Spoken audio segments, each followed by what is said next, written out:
ಬಳ್ಳಾರಿ ಜೈಲಿನಲ್ಲಿ ದರ್ಶನ್ ಪಾಲಿಸಬೇಕು ಕಠಿಣ ನಿಯಮ. ಎಲ್ಲರಿಗೂ ಟೊಪ್ಪಿ ಕನ್ನಡ ಟಿವಿ ಯೂಟ್ಯೂಬ್ ಚಾನಲ್ಗೆ ಸ್ವಾಗತ ಸುಸ್ವಾಗತ ಅಂತ ಹೇಳ್ತೇವೆ. ವಿಡಿಯೋ ಶುರು ಮಾಡೋದು ಇದು ಮೊದಲು ಯಾರೆಲ್ಲ ನನ್ನ ಯೂಟ್ಯೂಬ್ ಚಾನಲ್ ಮೊದಲು ನೋಡ್ತಿದ್ರಿ ಅವರೆಲ್ಲರೂ ಸಬ್ಸ್ಕ್ರೈಬ್ ಮಾಡಿಕೊಳ್ಳಿ ಗೈಸ್. ಮತ್ತಲ್ಲೇ ಪಕ್ಕದಲ್ಲಿರೋ ಬೆಲ್ಲಕನ್ನು ಪ್ರೆಸ್ ಮಾಡಿ.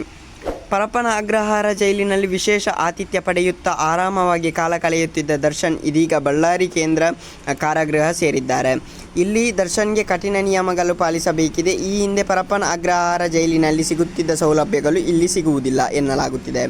ಇಂದು ಅಂದರೆ ಆಗಸ್ಟ್ 29ರ ಮುಂಜಾನೆ ದರ್ಶನ್ ಬಳ್ಳಾರಿ ಜೈಲು ಸೇರಿದ್ದು ಒಳ ಹೋಗುತ್ತಿದ್ದಂತೆ ಪೊಲೀಸರು ದರ್ಶನ್ಗೆ ಶಿಸ್ತಿನ ಅರಿವು ಮೂಡಿಸಿದ್ದಾರೆ.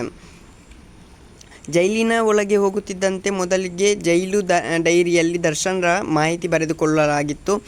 ದರ್ಶನ್ ಆರೋಪಿಯಾಗಿರುವ ಪ್ರಕರಣದ ಮಾಹಿತಿಯನ್ನು ತುಂಬಿಕೊಳ್ಳಲಾಗಿದೆ. ಯಾವ ಜೈಲಿನಿಂದ ಬಂದಿದ್ದಾರೆ, ಯಾವ ಸಮಯಕ್ಕೆ ಬಂದಿದ್ದಾರೆ, ಇನ್ನಿತರ ಮಾಹಿತಿಗಳನ್ನು ಬರೆದಿದ್ದಾರೆ.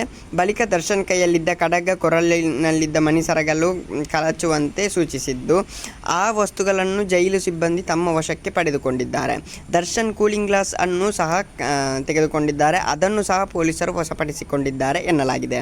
ಬಳಿಕ ದರ್ಶನ್ಗೆ ಜೈಲಿನಲ್ಲಿ ಆರೋಗ್ಯ ತಪಾಸಣೆ ಮಾಡಲಾಗಿದ್ದು ಬಳಿಕ ನಿಗದಿತ ಬ್ಯಾರಕ್ಗೆ ಬಿಡಲಾಗಿದೆ. ವಿಶೇಷ ಆತಿಥ್ಯ ಪಡೆದು ವಿವಾದ ಮಾಡಿಕೊಂಡಿರುವ ಕಾರಣದಿಂದಲೇ ಈಗ ಬಳ್ಳಾರಿ ಜೈಲಿಗೆ ದರ್ಶನ್ ಸ್ಥಳಾಂತರವಾಗಿರುವುದು. ಬಳ್ಳಾರಿ ಜೈಲಿನಲ್ಲಿ ಆ ರೀತಿಯ ಯಾವುದೇ ಸೌಲಭ್ಯಗಳು ನೀಡದಂತೆ ಉನ್ನತ ಅಧಿಕಾರಿಗಳಿಂದ ಶಿಸ್ತಿನ ಸೂಚನೆಗಳು ಸ್ಥಳೀಯ ಅಧಿಕಾರಿಗಳಿಗೆ ದೊರೆತಿದೆ. ಹಾಗಾಗಿ ದರ್ಶನ್ ವಿಚಾರದಲ್ಲಿ ತುಸು ಹೆಚ್ಚಿನ ಶಿಸ್ತನ್ನೇ ಜೈಲು ಅಧಿಕಾರಿಗಳು ಪಾಲಿಸುತ್ತಿದ್ದಾರೆ ಎನ್ನಲಾಗುತ್ತಿದೆ. ಬಳ್ಳಾರಿ ಜೈಲಿನಲ್ಲಿ 385 ಕೈದಿಗಳು ಈಗಾಗಲೇ ಇದ್ದಾರೆ.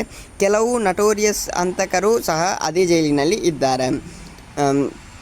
ಇವಾಗ ಲಾಠಿ ಚಾರ್ಜ್ ಅಂತ ಹೇಳಿದರೆ, ಅಭಿಮಾನಿಗಳು ಸಮಸ್ಯೆ ಮಾಡಬಾರದೆಂದು ತಡರಾತ್ರಿ ದರ್ಶನ್ ಅನ್ನು ಬೆಂಗಳೂರಿನಲ್ಲಿ ಜೈಲಿನಿಂದ ಬಳ್ಳಾರಿ ಜಿಲ್ಲೆಗೆ ಕರೆದುಕೊಂಡು ಹೋಗಲಾಯಿತು.